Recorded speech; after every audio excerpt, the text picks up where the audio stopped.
இது ஆலயம் 90 கோவையின் அடையாளம். ஆலயம் 90 இது கோவையின் அடையாளம். ஒரு கரண்டி வச்சு சமைச்சுக்கிட்டு இருக்கேம்மா. ஒரு திருட வந்துட்டா கையில இருக்கிறது என்ன கரண்டில தானே அடிப்பேன். அழகா கராத்தே அப்படிங்கிறது சண்டை போடுறதுக்கு மட்டும் கிடையாது, நம்ம உடலை நம்ம பார்த்துக்கிறக்கும் பராமரிக்கிறக்கும் அப்படின்னு சொல்லி ரொம்ப அழகாவே சொல்லிட்டீங்க. எனக்கு ஒரு கேள்வி என்ன அப்படின்னா, திருமூலருங்கிற ஒரு சித்தர், உடம்பார் அழியின் உயிரார் அழிவர், திறம்பட மெஞ்ஞானம் சேரவும் மாட்டார், உடம்பை வளர்க்கும் உபாயம் அறிந்து உடம்பை வளர்த்தேன் உயிர் வளர்த்தேனர். சில்லென்ற கோவையில் சிறப்பான நிகழ்ச்சிகளை ஒளிபரப்பி வரும் உங்கள் ஆலயம் FM 90 உங்கள் விளம்பரங்கள் இடம்பெற வேண்டுமா? உடனே தொடர்பு கொள்ளுங்கள் 9944229090. வணக்கம் சார். வணக்கம்மா. சார், நீங்க யாரு, என்ன பண்றீங்க, எங்கிருந்து வந்திருக்கீங்க அப்படிங்கிற சின்ன இன்ட்ரோ சார். நான் ஒரு கராத்தே இன்ஸ்ட்ரக்டர். மாஸ்டர்னு சொல்றதை விட இன்ஸ்ட்ரக்டர்னு சொல்றது தான் நல்ல வார்த்தை. என் பேர் ஸ்வக்கி ரத்னம். நான் பை பர்த் ராமநாதபுரம் ஜில்லா, செட்டில்டு இன் சென்னை. இந்த கராத்தே மாஸ்டர்னு வருவதற்கு முன்னால கலரி கொஞ்சம் படித்தேன். சிலம்பம், நம்ம ஊர் சிலம்பம் இதெல்லாம் படிச்சுட்டு கராத்தேல இன்ட்ரெஸ்ட் ஆகி வெளிநாடுகள். இப்போ என்னுடைய டீச்சர் ஒக்கினவாங்கிற ஒரு தீவில், ஜப்பானில் இருக்கிற ஒரு ஐலாண்டு, அங்கே தான் என்னுடைய ஹெட் குவார்ட்டர்ஸ். அங்கே நான் வருஷம் போகிறேன். அது இல்லாமல் ஒரு வேர்ல்டு கராத்தே கான்ஃபெடரேஷன் ஒரு அமைப்பு இருக்குது. அந்த அமைப்பில் நான் ஒரு senior member. Being at the vice president of that body. நான் இப்போ இங்கே இந்தியாவில் என்னுடைய கராத்தே, என்னுடைய சிஸ்டம் சோருன்று கராத்தே. சோருன்று கராத்தேனுடைய ஸ்கூல் நேம் சோருன்று சோபுகான். அந்த கராத்தே சிஸ்டத்தை நான் இங்கே இந்தியாவில் பரப்பிக்கிட்டு இருக்கிறேன். எஸ்பெஷலி இங்கே கோயம்புத்தூரில் என்னுடைய மாணவர் அலெக்ஸ் தேவித் ரொம்ப கான்ஃபிடெண்ட்டாக ட்ரெடிஷ்னலில் லைக் பண்ணி அவர் இந்த ஆர்ட்டை இம்பார்ட் பண்ணிக்கிட்டு இருக்காரு. இப்போ கராத்தே அப்படின்னா எனக்கு தெரிஞ்ச அளவுக்கு ஸ்போர்ட்ஸ் தான் அதில் இம்பார்ட்டண்ட்டாக பார்ப்பாங்க. ஒரு சண்டை போடுறதுக்கு school level competition, college level, அதையும் தாண்டி இந்த மாதிரிலாம் இருக்கும். ஸோ நீங்கள் சொல்கிறது ட்ரெடிஷ்னல் கராத்தே அப்படின்னு சொல்கிறீங்க. இது ரொம்பவே டிஃப்ரெண்ட்டாகவும் புதுசாகவும் இருக்குது, நிறைய பேத்துக்கு தெரிஞ்சிருக்கிறதுக்கு வாய்ப்பு இல்லை. ஸோ இதை பற்றி சொல்லுங்கள் சார். கராத்தேன்னு சொன்னால் அந்த ஒரு வேர்டு கரான்னு சொன்னால் எம்டி, தேன்னு சொன்னால் ஹேண்டு. எம்டி ஹேண்டுன்னு அர்த்தம் கராத்தேன்னு சொன்னால்.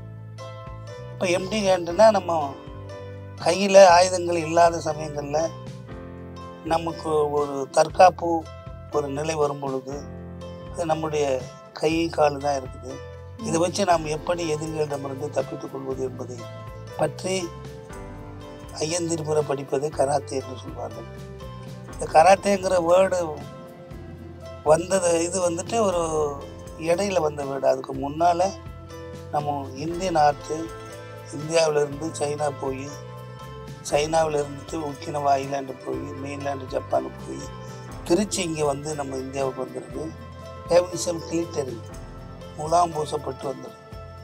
இப்போ முலாம் பூசுனா அந்த முலாம் பூசுறதுக்கு உள்ளே கொஞ்சம் இருக்குல்ல, அது உள்ளே ஒரு பொருள் இருந்தால் தான் அது மேலே முலாம் பூச முடியும். அப்போ அது முலாம் பூசப்பட்டதை மட்டும் இப்போ உள்ள கராத்தேக்காரங்க பார்க்குறாங்க.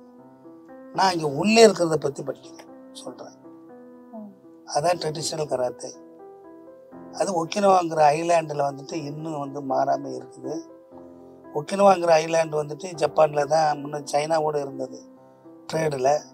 அடுத்து ஜப்பானோட போயிருக்குது. அது ஒரு யூனியன் டெரிட்டரி மாதிரி.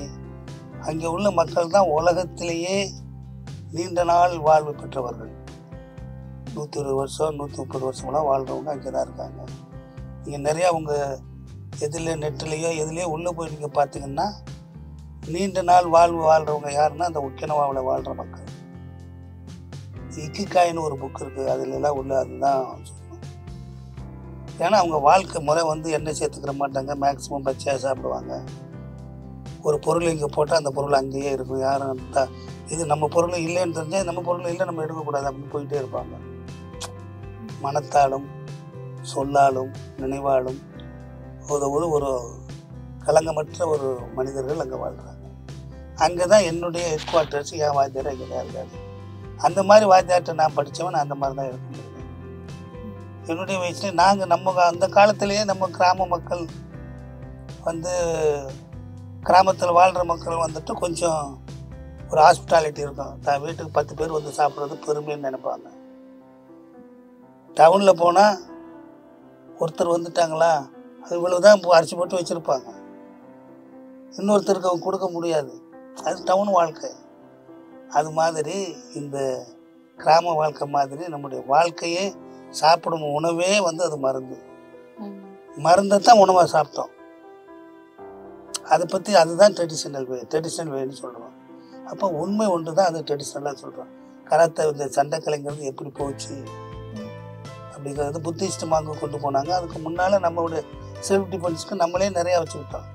ஒக்கினாவில் அவங்க டே டு டே லைஃப்பில் பயன்படுத்துகிற இன்ஸ்ட்ருமெண்ட்டு, அதாவது டூல்ஸ், இதுகெல்லாம் சண்டை வர்ற காலத்தில் அதை வச்சு சண்டை.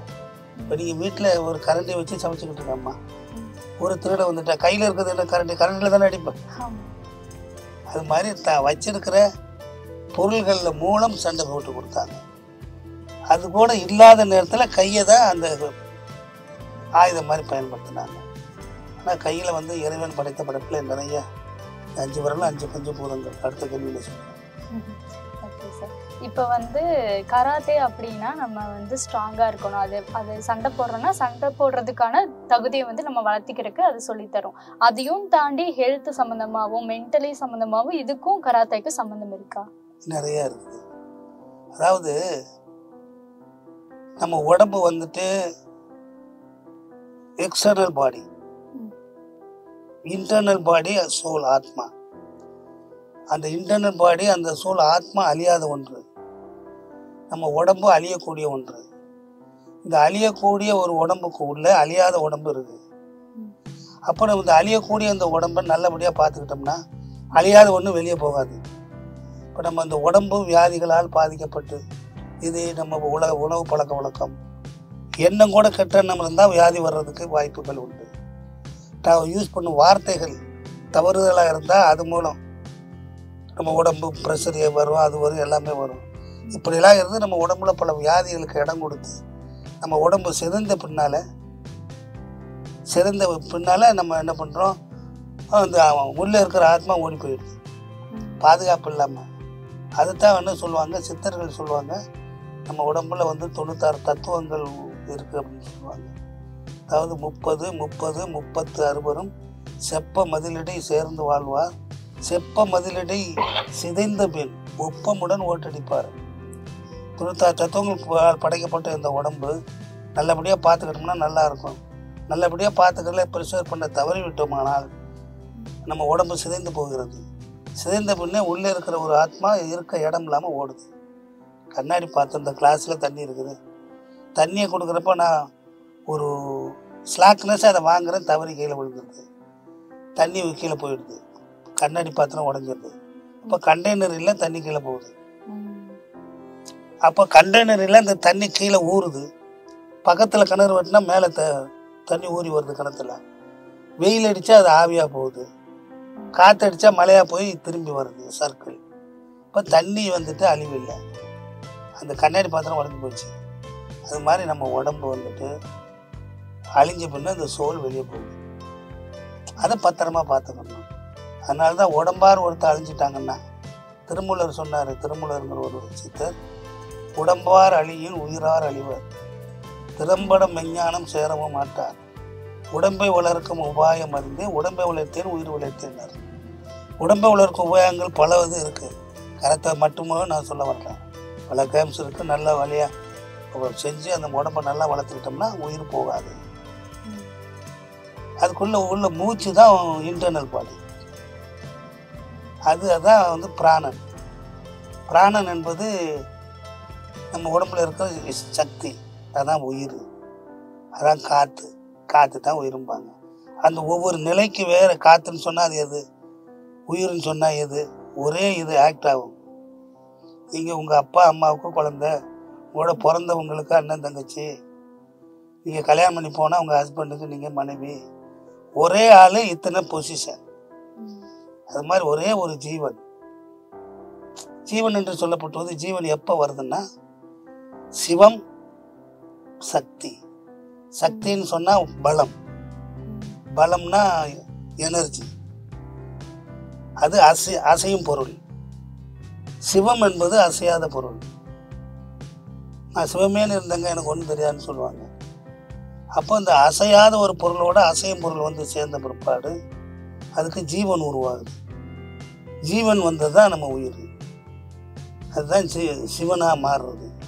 அதனால் இந்த காற்று ஓடித இன்னும் ஞான் ஏற்றி இறக்கி இருகாலும் பூரிக்கும் காற்றை அளக்கும் கணக்கறிவாரில்லை காற்றை அளக்கும் கணக்கறிவாருக்கு கூற்றை எண்ணின் குறியுதுவாமே. என்ன ஏற்றி இறக்கி ஓடும் இந்த காற்றை அளந்து சுவாசிக்க தெரிந்த மனிதன் யமனை ஏற்றி உதைப்பான். ரொம்பவே அழகா கராத்தே அப்படிங்கிறது சண்டை போறதுக்கு மட்டும் கிடையாது, நம்ம உடலை நம்ம பார்த்துக்கிறக்கும் பராமரிக்கிறக்கும் அப்படின்னு சொல்லி ரொம்ப அழகாவே சொல்லிட்டீங்க. எனக்கு ஒரு கேள்வி என்ன அப்படின்னா, நீங்க எவ்வளவோ துறைகள் இருக்கும், எவ்வளவோ ஒரு விளையாட்டு எல்லாமே இருக்கும், நீங்க ஏன் கராத்தாவே தேர்ந்தெடுத்தீங்க? இது ஆலயம் 90 கோவையின் அடையாளம். ஆலயம் 90 இது கோவையின் அடையாளம்.